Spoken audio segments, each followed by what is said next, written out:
Sur place, Claude Kory Kondiano rencontre les parlementaires marocains. Une séance de travail sur la coopération entre les deux institutions. Nous serons avec notre envoyé spécial, Abdoulaye Ningilande Diallo. On va s'arrêter à Kindia, la cité des agrumes, qui relance la...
Bonsoir, vous regardez le 20h30 de la télévision nationale, les titres.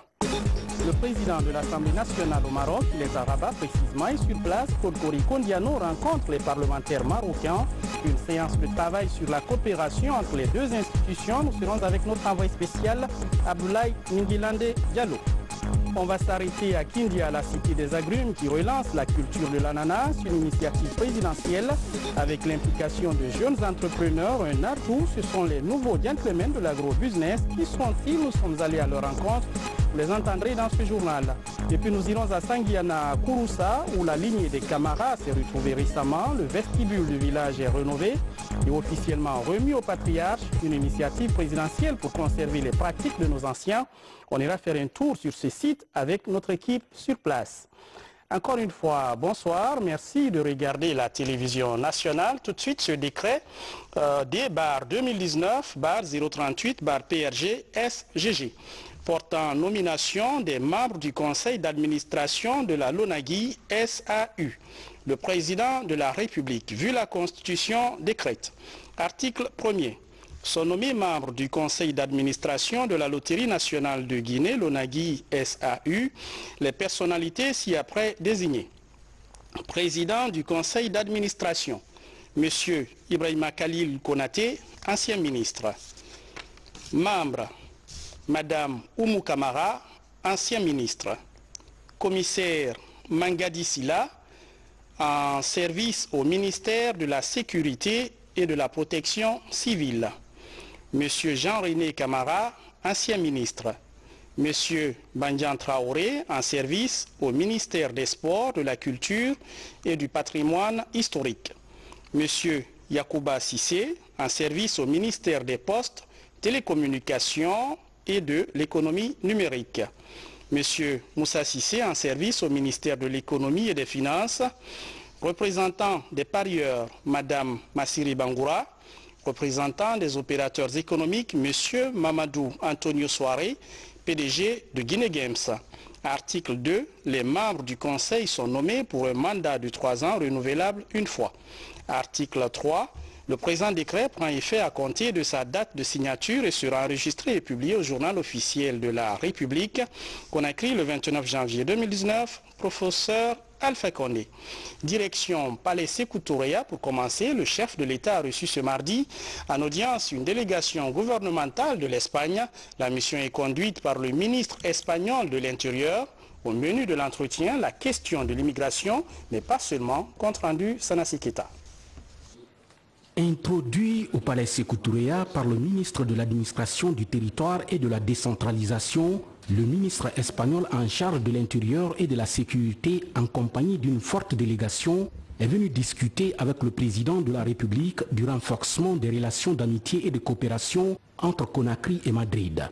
Plusieurs questions importantes ont été à cet effet évoquées, notamment la sécurité et l'immigration. Fernando Grande Marlaska n'a pas manqué d'exprimer toute sa satisfaction de voir le président Alpha Condé afficher une volonté sans relâche pour renforcer et diversifier les relations d'amitié et de coopération entre les peuples guinéens et espagnols.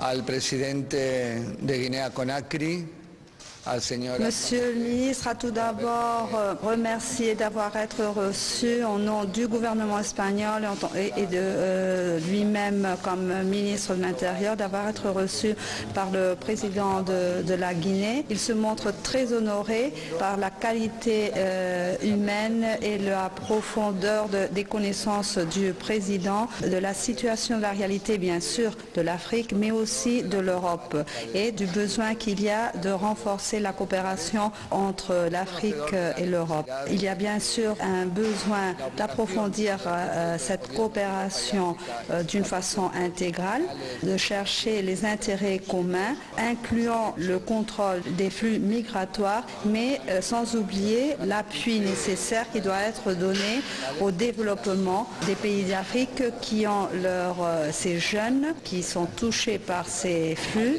ces jeunes qui bien évidemment représentent le présent et le futur de nos pays. L'Europe veut aussi être coopérée dans ce but commun de chercher des intérêts là où les deux parties puissent avoir pour renforcer la coopération. Et puis, le journaliste espagnol a demandé au sujet de la commission mixte qui est prévue dans la convention qui sera rubriquée à la suite lors de la rencontre des ministres, du ministre de l'Intérieur de l'Espagne et du ministre de la Sécurité et de la Protection civile de la Guinée. Et le ministre a répondu qu'effectivement, il y a déjà une convention qui unit l'Espagne et la Guinée sur les questions migratoires, mais que l'on a voulu renforcer et ajouter, complémenter cette coopération migratoire avec une coopération au sens large pour la sécurité de nos deux pays. Et évidemment, cette convention prévoit l'existence d'une commission mixte qui fera l'objet de plusieurs réunions où l'on pourra approfondir sur les questions dont les deux pays ont intérêt à renforcer l'échange d'informations et la coopération opérationnelle pour lutter contre les différents délits et le crime organisé en général. Fernando Grande Marlaska quitte Sékou Touré, satisfait de ses échanges avec le président de la République, professeur Alpha Condé, et garde surtout espoir de voir les liens d'amitié et de coopération entre l'Espagne et la Guinée se solidifier davantage.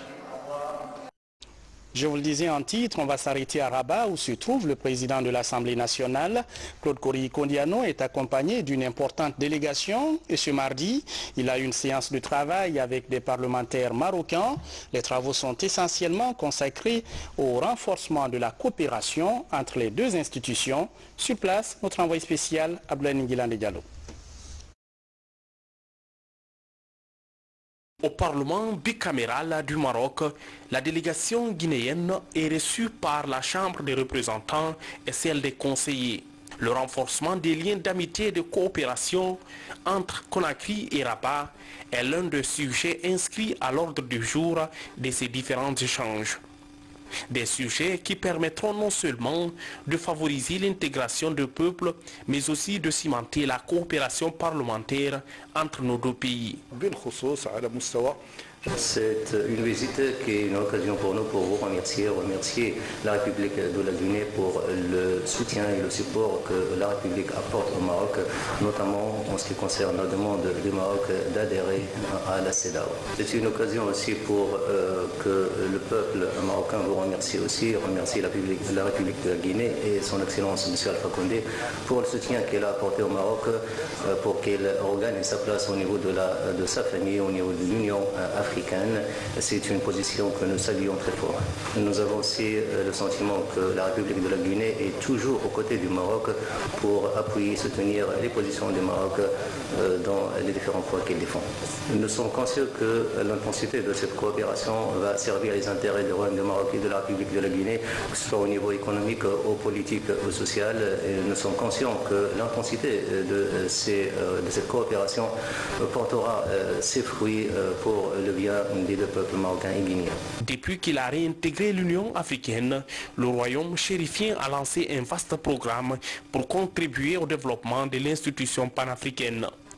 Il compte sur des pays amis comme la Guinée. Par la voix de l'honorable Claude Kori-Kondiano, le soutien du peuple guinéen est ainsi réitéré au Maroc. Nos deux institutions, pour la part qui nous concerne, c'est-à-dire l'ensemble des députés de l'Assemblée nationale de Guinée, gagnerait pour notre institution à avoir une solide coopération. Une coopération comme d'autres institutions ont coopéré avec le Maroc, je le disais tout à l'heure, nous ferons tout pour que l'Assemblée nationale de Guinée et la Chambre des représentants du Maroc puissent développer ces relations. J'espère que cela pourra démarrer dans le courant de cette année, nous le souhaitons vivement. Et nous continuerons à nous battre sur un autre point, au point des relations, n'est-ce pas, politiques. Nous ferons en sorte que la Guinée soit toujours aux côtés du Maroc, comme nous l'avons été depuis Sékou Touré. Et nous ferons en sorte que les intérêts du Maroc, où que cela, n'est-ce pas, pourrait se trouver, n'est-ce pas, soient préservés. Les relations guinéo-marocaines remontent aux premières heures de l'indépendance de la Guinée. Les deux pays ont mené ensemble la lutte pour la décolonisation du continent et pour la création de l'Organisation de l'Unité africaine. Un passé commun, aujourd'hui conforté par une vision commune. S'entraider pour la paix en Afrique et pour le développement socio-économique. Les deux parlements semblent plus que jamais décidés à s'y investir. Et puis Conakry accueille des experts de la CEDEAO, invités du président de la République. Ils doivent élaborer le plan d'action du programme de mise en œuvre de l'initiative africaine des énergies renouvelables. Je rappelle que le président Alpha Condé est le coordinateur de ce projet et en février, il doit retrouver ses homologues de la sous-région lors d'un sommet des chefs d'État et de gouvernement auquel le plan sera présenté avant sa validation. Nabi Kamara. Née de la volonté politique affirmée des chefs d'État du continent, l'initiative africaine des énergies renouvelables fait du chemin. Petit à petit, les acteurs de terrain s'approprient cet ambitieux projet qui va grandement aider à lutter contre les effets néfastes des changements climatiques. Le président de la République, chef de l'État guinéen, professeur Alpha Condé, en est le coordinateur. Depuis hier, il réunit à Conakry des experts en énergie de la CEDEAO pour préparer un plan d'action en vue de la mise en œuvre effective du projet. On s'attend à deux objectifs précis. Premièrement, connaître leurs attentes pour qu'on puisse essayer d'ajuster notre programme pour répondre à leurs attentes.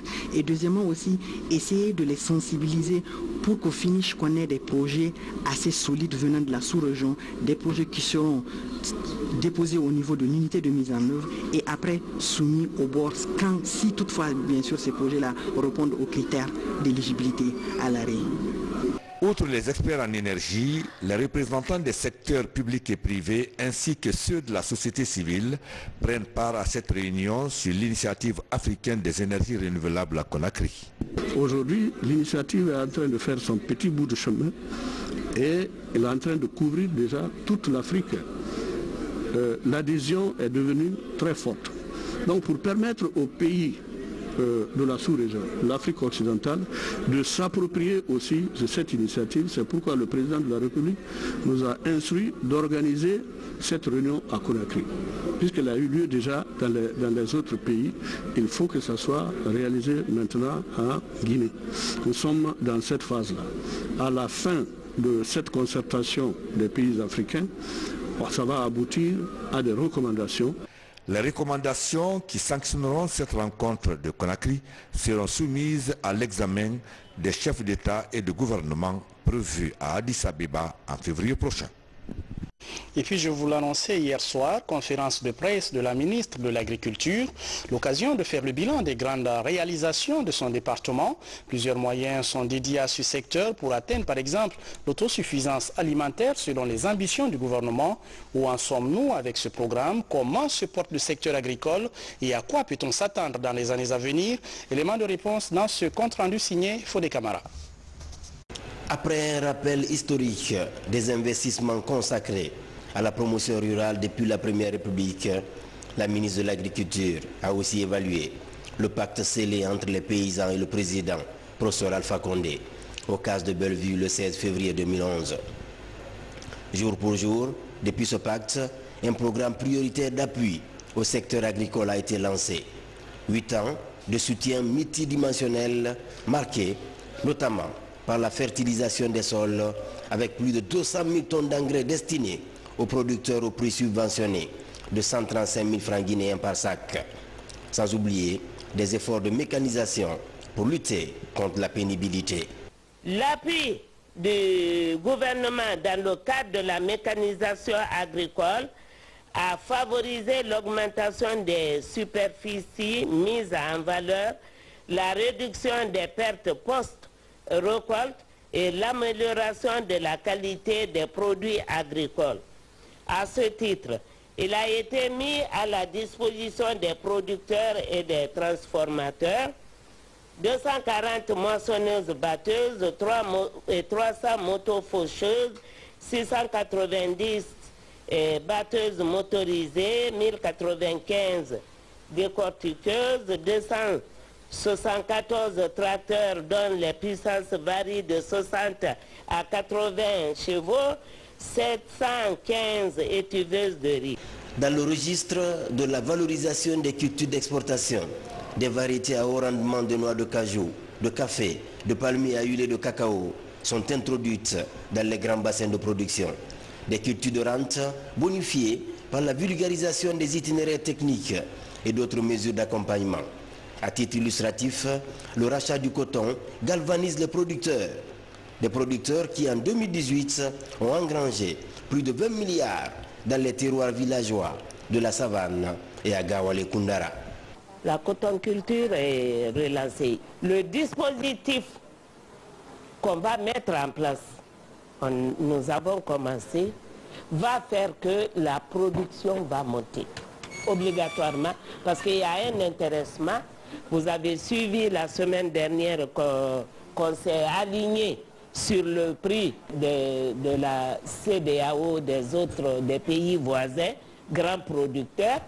Autre choix stratégique du président de la République dévoilé à la presse, la dynamique du désenclavement des zones de production et les travaux d'élaboration de la carte de fertilité des sols de Guinée, un fleuron de la coopération agricole avec le royaume chérifien, dont l'objectif est d'instaurer une utilisation raisonnée des engrais.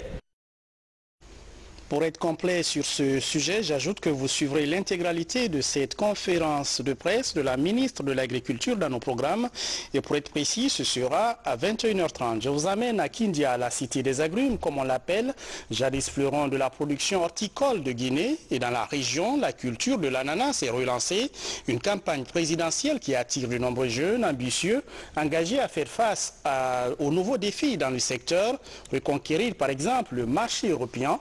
C'est C'est une vision et cette année, ces jeunes entrepreneurs ont enregistré de bons résultats encourageant Moussa Bangoura. La culture de l'ananas marque progressivement son retour chez les producteurs de Kindia. Dans la capitale des agrumes et légumes, l'heure est à la relance. La filière bénéficie de soutien présidentiel et d'un financement de la Banque islamique de développement. À partir de 2016, là où on a commencé ce programme de relance, on avait arrêté de concert avec toutes les parties prenantes, la primature, l'agriculture, l'industrie, le commerce, d'atteindre l'objectif en 2020, atteindre au moins les 800 hectares de culture d'ananas, qui, avec un rendement moyen estimé alors dans la prévision à 50 tonnes. C'est-à-dire en 2016, on était autour de 30 tonnes par hectare en culture d'ananas et la prévision est atteinte les 50 tonnes en culture pure d'ananas. Voilà un peu les gros objectifs qu'on s'est fixés et cela sous-tend, il faut augmenter les superficies parce qu'en 2016 on était autour de 400, un peu moins de 400 et nous allons atteindre aujourd'hui, c'était l'objectif 2018, fin 2018 c'était les 600 hectares et nous estimons qu'on a même dépassé les 600. Un rendement de ananas aujourd'hui, 45 à 50 tonnes, ça c'est un grand pas. Ça grade le président de la République, professeur Alpha Condé. Parce que pourquoi c'est grand le professeur? Il y a tout. Il a commandé tout le entrant agricole de la Guinée à disposition de l'Assemblée nationale d'agriculture. Ça c'est un grand pas. C'est pourquoi on est à 45 à 50 hectares. 50 hectares ananas aujourd'hui. Ici, dans le district de Frigiagbé, agriculteurs, agronomes et entrepreneurs ont du vent en poupe. La production de l'ananas est considérée comme une source sûre de richesse.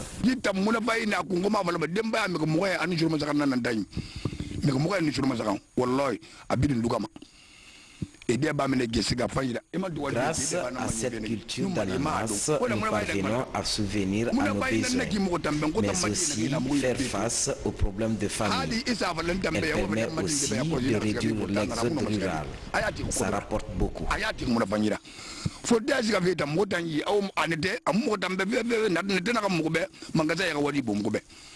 Kindia va beaucoup plus qu'avant sur le plan agricole, surtout l'ananas. Parce que quand vous prenez certains producteurs, avant la récolte, ils perdaient des fruits. Il y a des pourritures dues aux nouvelles applications des engrais. Mais grâce à l'appui de la Fédération des projets, on a parvenu à corriger certaines parties pour permettre aux producteurs d'avoir des bons rendements au niveau de leur production. Avec l'utilisation d'engrais phytosanitaires et l'acquisition de petits outillages, ces paysans sont motivés à améliorer leur productivité en vue de conquérir le marché local et d'assurer une présence dans les pays environnants. Leader de la production de l'ananas avant l'indépendance, la Guinée dispose des variétés les plus appréciées au monde de ce fruit tropical. La Baronne de Guinée est un label. La relance de l'usine d'ananas pour une meilleure valorisation du produit va contribuer à accroître le rythme de culture et de revenus chez les producteurs.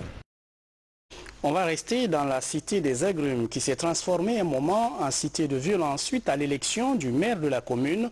Une crise qui a paralysé cette ville cosmopolite et réputée pour son calme. Il est revenu ce calme, mais les tensions sont encore visibles. La méfiance s'installe entre les populations du Kenya qui veulent surmonter cette épreuve pour faire face au développement local de la ville. Comment tout cela se fait sur le terrain?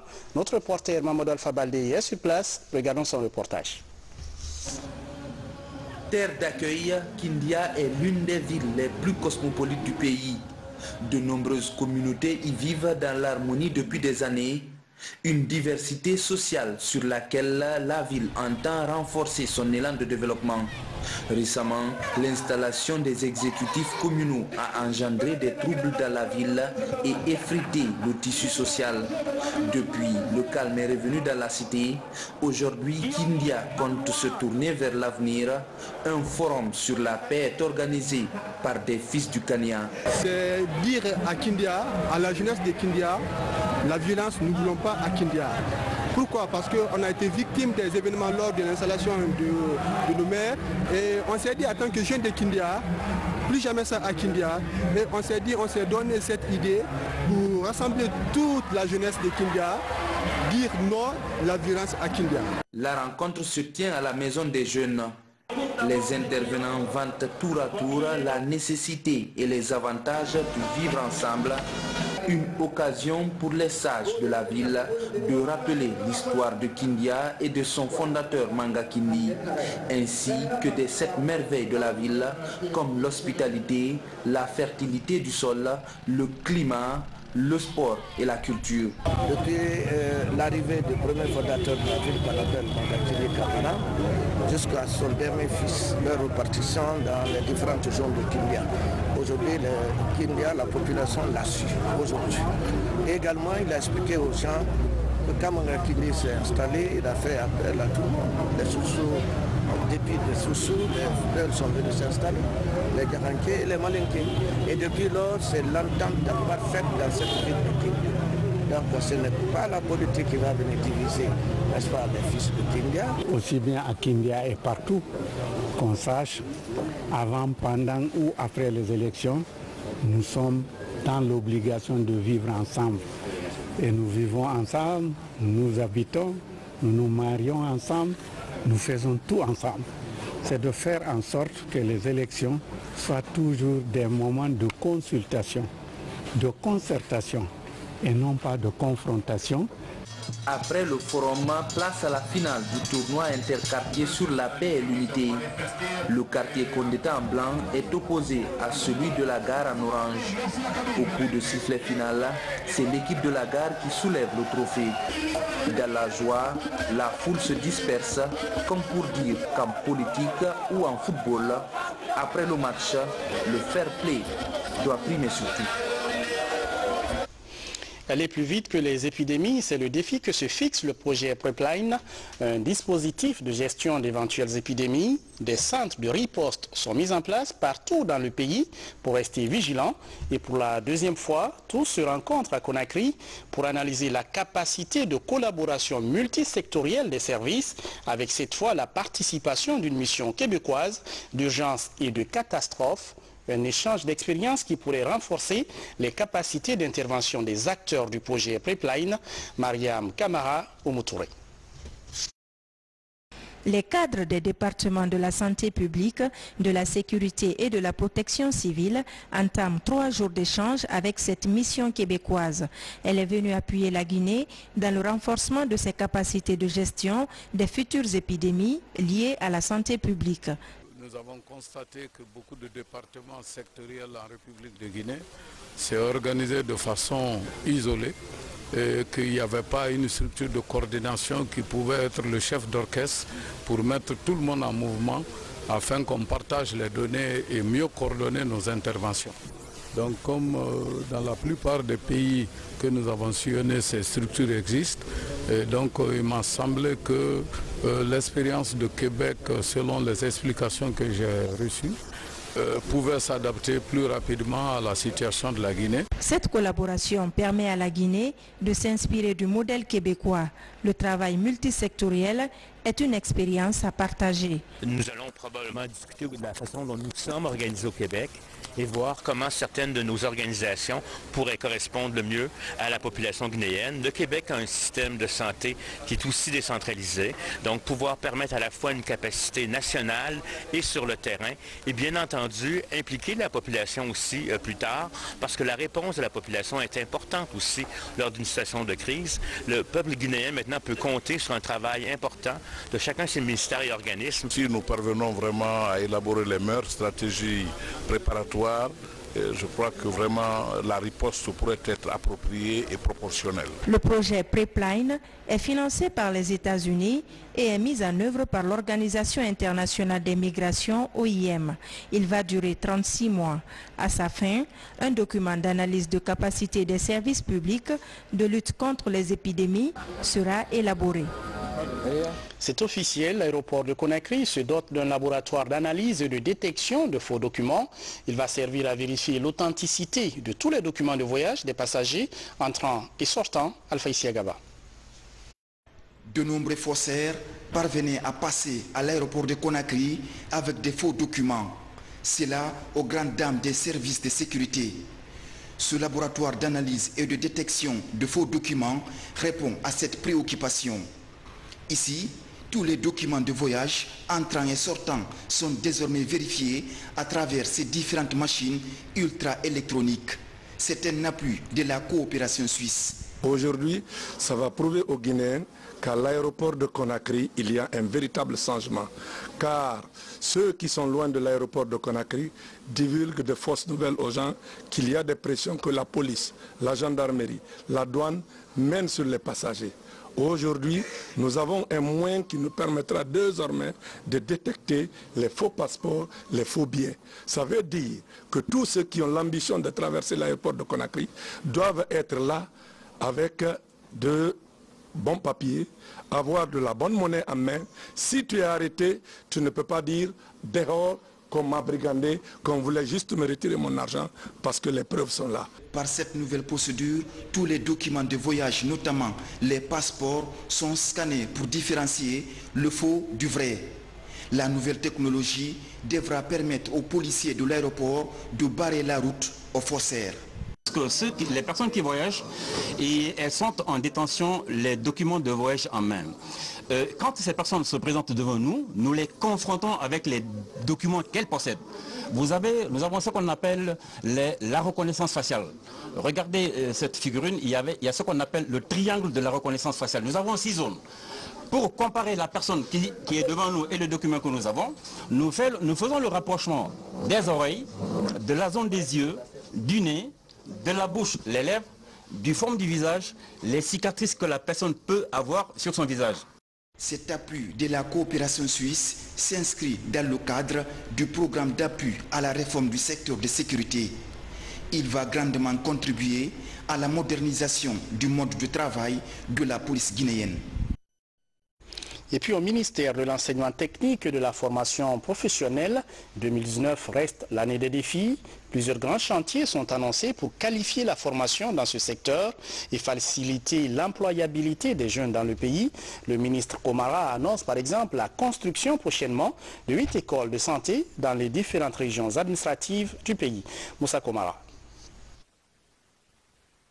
Le défi pour le ministère de l'enseignement technique et de la formation professionnelle est important.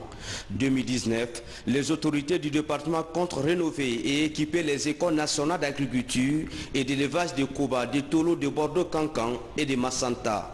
L'Agence française de développement va accompagner le processus à travers le projet d'appui à l'amélioration de la formation professionnelle dans les secteurs agricoles et miniers, PAFISAM. Ainsi, les 4 écoles régionales des arts et métiers construites seront équipées et d'autres chantiers comme la construction de 2 ERAM à Kindia et Mamou seront ouverts. En plus des écoles régionales des arts et métiers, nous nous proposons de construire dans chaque région des écoles régionales de santé. Vous n'êtes pas sans savoir qu'au jour d'aujourd'hui, la santé, pour perfectionner notre système de santé, nous avons besoin d'infirmiers, d'infirmières et de sages-femmes. Au total, 11 écoles professionnelles seront rénovées cette année. Les cadres se disent résolus à accompagner le patron du département dans ses différents objectifs. Les directeurs généraux de l'Agence guinéenne pour la promotion de l'emploi et de l'Office national de la formation et du perfectionnement professionnel sont attendus sur les chantiers de l'employabilité des jeunes afin de réduire les risques liés à la migration irrégulière. Nous sommes lancés récemment dans un projet de sensibilisation des jeunes aux risques liés à l'immigration irrégulière, nous ne faisons pas que sensibiliser les jeunes et rien donner aux jeunes comme alternative, c'est encore plus dangereux. Donc nous partons de la sensibilisation. Ensuite, nous allons les inscrire dans un programme d'autonomisation par l'apprentissage. Apprendre un métier, c'est tout ce qui ferait que ces jeunes ne seraient pas tentés par une aventure risquée. Cette année, l'AGIP s'inscrit aussi à accompagner le département à travailler sur l'élaboration de la politique nationale de l'emploi. Ces documents politiques qui déclinent les orientations, la stratégie, la vision de tout le gouvernement en matière d'emploi datent depuis 2003 et il est temps de travailler à mettre le cap sur un document politique, même si le PNDS en fait foi et donne des stratégies. Il faut travailler sur des documents sectoriels et pour notre département, ce document de politique nationale est un document stratégique, un document d'orientation de l'ensemble des activités d'emploi. En 2018, beaucoup de défis ont été relevés dans le secteur. Selon les chiffres officiels, 825 employés sont immatriculés à la Caisse nationale de sécurité sociale et 11 878 sont enregistrés. À l'inspection générale du travail, 372 plaintes liées au conflit de travail sont traitées sur les 433 reçus.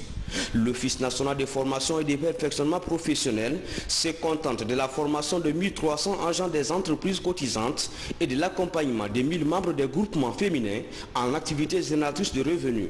À l'AGIP, 1000 chercheurs d'emploi ont trouvé des lieux de stage.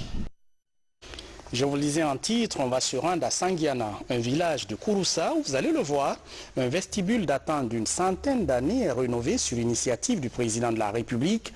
Le site est inauguré par une délégation gouvernementale qui a officiellement remis les clés au patriarche du village. Reportage de notre envoyé spécial, Lansé Kamisoko. Nous sommes à Saint-Kounia, une des localités de la sous-préfecture de Sangiana. Cette case était jusqu'ici le vestibule de Camara des 57 villages de l'ex-canton de Balia. Mais désormais, c'est cette case moderne qui tient lieu de vestibule. Bâti sur un espace de 150 mètres carrés, ce cadre est entièrement financé par le ministère de la Culture et du Patrimoine historique. La sauvegarde de nos coutumes et mœurs est devenue primordiale. C'est un bâtiment ou un lieu où se décident toutes les décisions concernant la communauté. Donc aujourd'hui, nous avons inauguré le boulon de la contrée de Balia, qu'on a appelé Kamandjan Boulon. Kamandjan, ça veut dire tous les camarades en général. Donc c'est le boulon des camarades qu'on a inauguré aujourd'hui. Vous avez vu aujourd'hui l'ancien boulon, c'est une petite case qui ne compte pas beaucoup de personnes. Et cette nouvelle case moderne-là, au moins 100 personnes. Dans la tradition mandingue, le vestibule appelé Bolon en langue du terroir est le symbole de l'unité, de la fraternité et du pardon. Dans le Bolon, ce sont les sages qui se retrouvent généralement. Ils dispensent des cours entre guillemets. Ils se retrouvent là pour des échanges. Ils se retrouvent là pour une sorte d'interpénétration. Ils se retrouvent là pour faire en sorte qu'il y ait l'unité au sein de la communauté. La construction de ce nouveau siège revigore ses valeurs chez les anciens. Nous les remercions pour le travail effectué. Nous sommes très contents. Nous prions pour eux afin qu'ils aient toujours la paix et la concorde sociale. Nos gratitudes vont également au chef de l'État. Le nouveau vestibule doit être vraiment traité et entretenu. Parce que le président Alpha Condé aujourd'hui dans sa politique, comme on l'appelle le bâtisseur, il est en train de réaliser des infrastructures partout à travers le pays.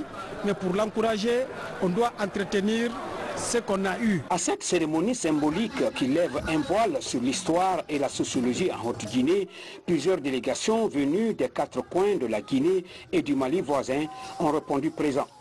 Tous déterminés aujourd'hui à léguer les valeurs traditionnelles aux jeunes générations. Voilà, c'est tout pour les infos. Merci de nous regarder à Kouroussa, Gawal et Bofa. Je vous retrouve demain à 20h30 pour d'autres infos. Bonsoir et restez fidèles à la télévision nationale.